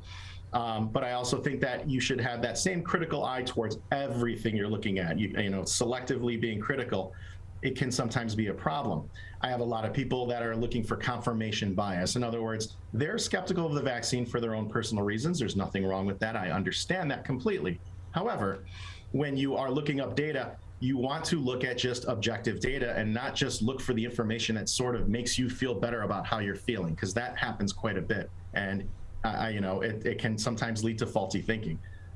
We're joined by Dr. Jamie Tawil, internal medicine specialist at Grand River Medical Associates, with us on the Megacast, talking about vaccines, talking about the increase in COVID cases here in the state of Michigan, where you can find factual information. And you should be looking, if you're doing research, at those objective sources. We have a lot of links that go to those sources on our website at civiccentertv.com/coronavirus. You can go to the Centers for Disease Control's COVID-19 website, which has additional links that can take you to some of those accredited studies that are objective, that are double-blind studies, that do have information from a number of different sources that are confirmed by a number of different sources in the medical community here in the U.S. and around the world about the vaccines, about masks, and about other issues related to the pandemic. And all of that is on our website, civiccentertv.com/coronavirus, because whether you're pro-vaccine or you're anti-vaccine or you're questioning the vaccine, you're somewhere in the middle. Going just to provaccine.com or antivax.org or whatever you're going to get an opinion instead of getting objective medical facts. We're joined by Dr. Tawil from Grand River Medical Associates. And doctor, there's been a lot of debate also on the COVID-19 front against mask wearing, particularly for children. And because so many children under the age of 12 in particular, and really only those 12 and older for the Pfizer vaccine, are either those over the age of 12 or 12 or over for the Pfizer vaccine are eligible to get vaccinated, and every other age group of kids under 12 and those 12 and older with Pfizer, with other vaccines, with Moderna and with Johnson & Johnson, are not eligible. There's been a lot more debate about masks being necessary for kids in school, and there's, of course, a mask mandate that's in place in Oakland County. But there's also been a lot of information out there, misinformation out there about kids don't need to wear masks because their immune systems are adequate enough to be able to fight off COVID-19 without it being a severe case for that. Why is that inaccurate? Why are masks so important for kids going back into school where some are vaccinated, some are not, some teachers are vaccinated, some teachers aren't? Well, it's tough. I have a lot of patients that have anxiety with regards to this, that on both fronts. I have patients that are having a lot of anxiety that their children are forced to wear masks. I also have patients that are having a lot of anxiety that their children are not forced to wear masks. I actually have a couple patients that are school administrators that are kind of feeling the heat from both ends, and I want to speak on their behalf. Please don't get mad at them. They're just doing what they're told. They're trying to do the best that they can. But it can be a lot. I think that masks do help. They definitely will reduce your risk of contracting COVID-19. Are they perfect? Absolutely not. Are they user dependent? Absolutely. In other words, if you're not wearing a mask appropriately, it's not going to work. That's just the facts. I do encourage people to try and wear a mask because it can reduce the risk of COVID-19 transmission. Yes, children have better immune systems and are better able to tolerate COVID. However, they also can get it and pass it on to their parents, which can then create a bigger spread. As we are seeing, we're getting spikes in COVID cases, schools back in session, people are starting to mingle a little bit more and things are starting to become a little bit more harried. So I would definitely encourage mask wearing. And I'll say this, it's not going to be, there's studies out there that show that masks are not as effective as they were said to have been. And then there's studies that show that they are effective. My recommendation is that even if it lowers your risk by 1% of getting something you don't want, a lot of people are like, well, I'll get it and it'll be fine. My immune system will handle it. It's kind of dicey. It affects people differently. Some people get COVID and they just get a sniffle. Other people get COVID and unfortunately are no longer with us. We don't want to have that risk. Why would you take that gamble?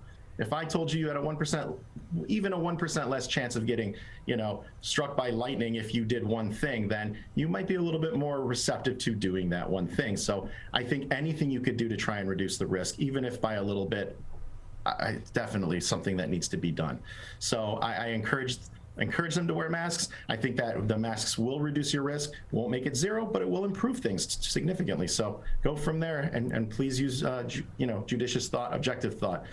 Yeah, it's a precaution. It's not forever. It may significantly help you, or it may not significantly help you, but it's better than the potential worst case scenario risk, or the worst, or the ones that are of greater risks that are involved there. And if you need to cross the highway and you have a sky bridge you can walk over, why would you walk across traffic and play Frogger with your life out there instead? It's just a terrible idea.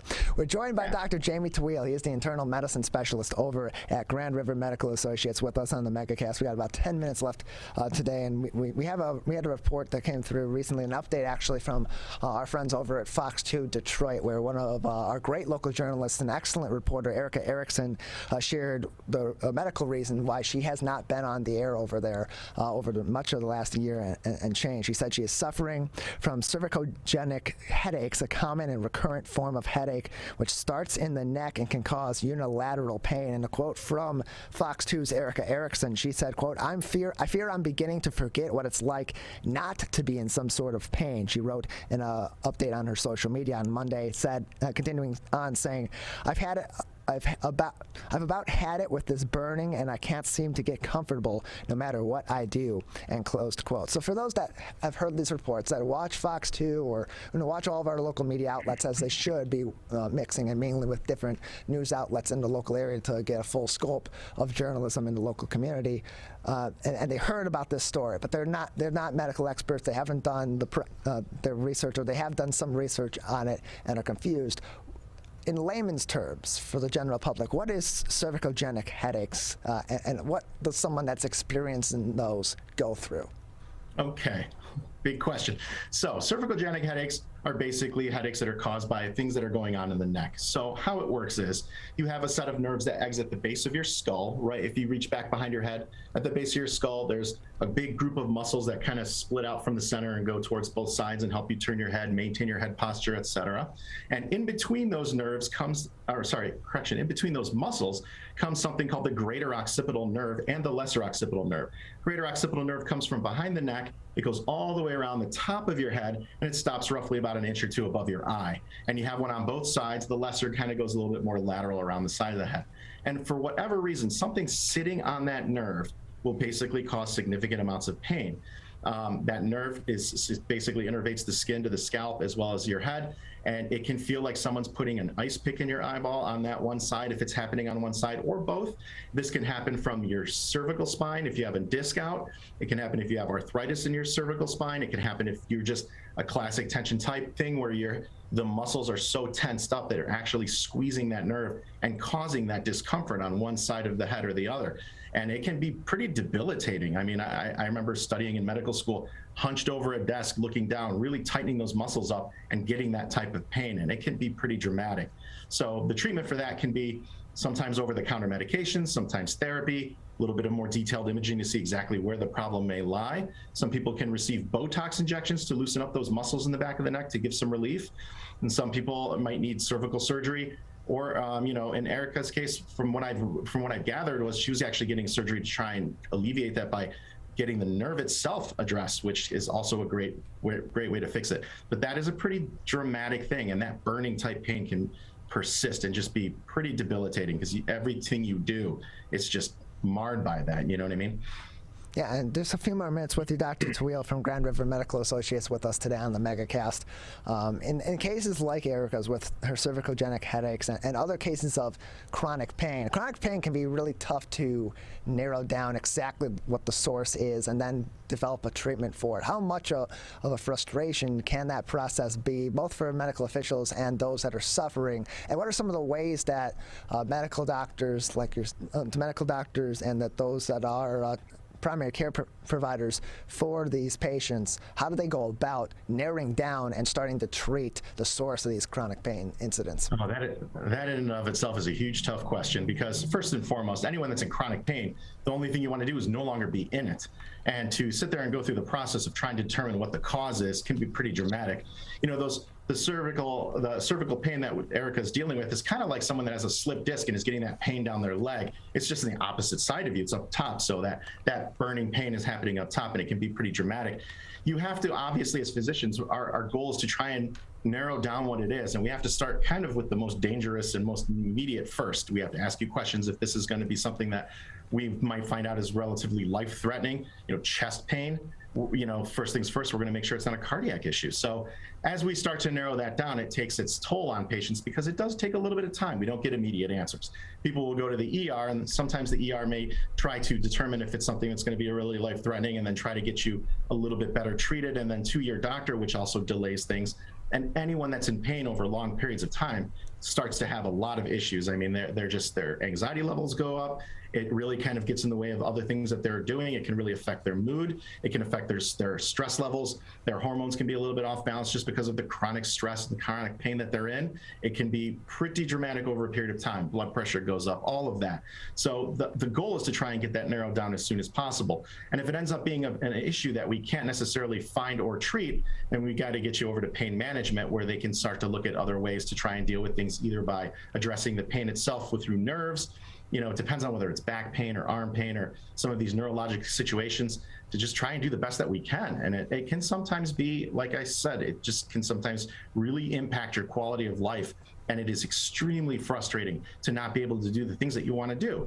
And you were doing them just fine recently before this pain occurs. And now all of a sudden, this is all you think about. It's a pretty big cross to bear. We're joined by Dr. Jamie Tawil, the internal medicine specialist over at Grand River Medical Associates. Dr. Tawil, another minute with you before we say goodbye today. Is there anything else right now that would be important for our audience to know or to be thinking about as we go forward with the COVID-19 pandemic, or generally on the medical front? Just do the best you can, try to maintain all of the precautions. Please get vaccinated. I'm always going to recommend it. I'm not going to push or bully patients, but I will always recommend that you get it. It is safe. It does have its issues and certainly the concerns, but just talking it over with your doctor hopefully will alleviate those issues. Please discuss these things with an open mind with your physician.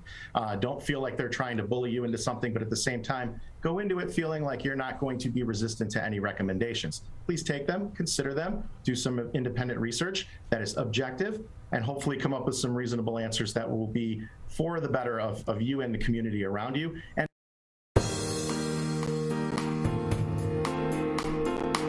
I'd like to thank you for joining us today on this edition of the Megacast. Dr. Tawil and all of our guests for joining us.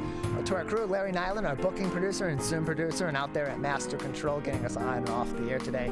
Calvin Brown, our studio producer and board operator each and every day on the show, and all of you tuning in as well. Learn more information about the Megacast and our partnering stations at civiccentertv.com/Megacast, and also go to civiccentertv.com/coronavirus for more important information on COVID-19 and our top stories each and every day. We'll return for another live show tomorrow morning, live from 10 a.m. to 12 noon. This has been the Megacast.